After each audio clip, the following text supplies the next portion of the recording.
Halo semuanya, selamat datang di video ini. Pada kesempatan kali ini, kita akan membahas sebuah topik yang krusial bagi kita sebagai warga negara, yaitu ketepatan dan kesesuaian dalam memahami korupsi dalam pelayanan publik.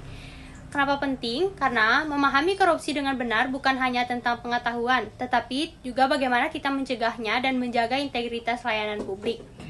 Bagian pertama ada pengertian korupsi dalam pelayanan publik. Secara sederhana, korupsi dalam pelayanan publik adalah penyalahgunaan kekuasaan atau jabatan untuk keuntungan pribadi, seperti menerima suap, nepotisme, atau penggelapan dana dalam layanan seperti kesehatan, pendidikan, atau administrasi pemerintah. Memahami korupsi dengan ketepatan berarti melihatnya sebagai pelanggaran hukum dan etika yang merugikan masyarakat, bukan sekedar isu publik. Kesesuaian pemahaman berarti menyesuaikan pandangan kita dengan fakta, hukum, dan konteks sosial agar tidak salah interpretasi atau terjebak stigma.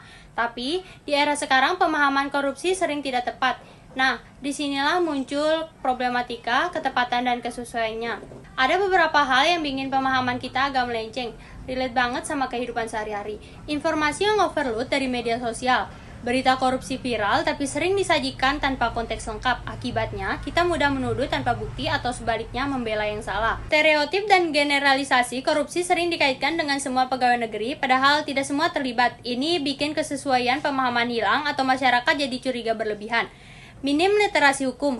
Banyak yang tidak paham perbedaan antara korupsi ringan atau seperti gratifikasi kecil dan berat seperti penggelapan besar sehingga respons kita tidak tepat.